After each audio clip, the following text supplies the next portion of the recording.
Hello viewers and welcome to my new video. In today's video I'm going to be talking about the newest, hottest topic this week, which is the fact that TikTok has removed all the songs, all the catalog from Universal Music Group, which is the largest record company on the planet. Okay, so this is pretty significant, pretty huge. And why this has happened? Apparently, obviously there is a license in the background, so Universal Music Group would have had a license with TikTok. Now, I believe that this license was coming to an end, I think at the end of January 2024, and there were some talks between TikTok and Universal Music Group in terms of the renewal of that license. Now, the argument posed by Universal Music Group was that TikTok was not paying enough in royalties to Universal Music Group artists, whilst TikTok's argument, I think, was that you know, they serve their platform serves actually the artists in order to promote them and to provide a sort of marketing platform. As of today, I'm filming this video, it's the 2nd of February 2024. These songs are not on TikTok. So we're talking about the biggest artists out there, right? So topping the charts and things like that. Okay, so they're not there. So if anybody wants to post anything on TikTok right now and you say go to the sound library and use some of these sounds, some of these songs, they're not gonna be able to. Moreover, if you have already posted such a video in the past with those tunes in there, they will no longer be audible, so it will basically, your video will become silent. There are other videos on this subject out there on YouTube, but I haven't seen anything taken from this particular perspective, and I actually have two key points to make about this. And point number one is about the fact that this just shows how little control the signed artists actually have, because there has been some backlash on this from or some disagreement about it, if you like, from some of these signed big artists. Because, for example, some of them, you know, TikTok has been a huge engagement platform for them, so where they have been engaging with their fans.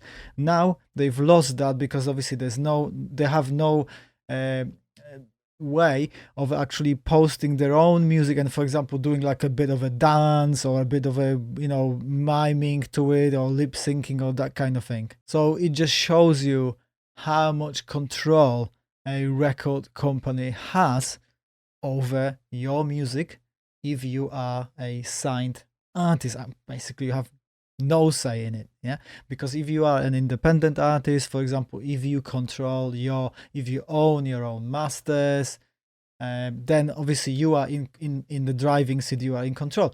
Granted, you are not negotiating, you are not at the negotiating table with TikTok when it comes to how much they're gonna pay royalties, but where these agreed rates exist, you can decide. You are in charge, you know. Either you leave your songs on Spotify, you take them off if you're not happy with however much they pay you. I've talked about it also when it comes to Spotify, because obviously this new rule they've introduced about not paying any royalties unless you have 1,000 streams in a year of a song.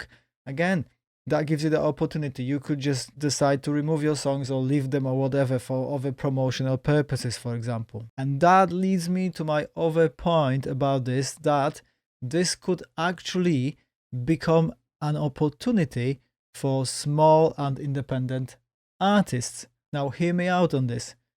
Think about it this way.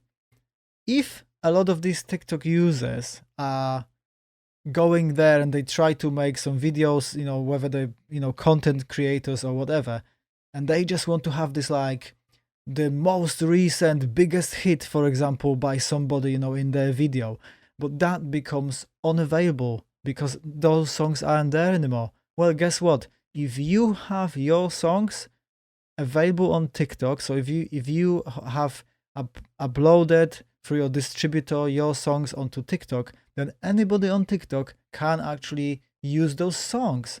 So I think that potentially opens the doors to smaller and more independent artists who sort of manage and upload their own songs. Because, you know, someone might be thinking, oh, Taylor Swift isn't here. But actually, is there anything similar or in the same vein that I could use from someone who is not as well known, but still the music serves the purpose of my video? And if they do that, you know, that's the win for yourself, because, you know, your music will be used and you can obviously be, you know, reach more people with your music, one, and two, also hopefully generate some income from that. And yes, granted, I'm gonna say it now because, you know, I've had my summary of my profits, for example, for a year.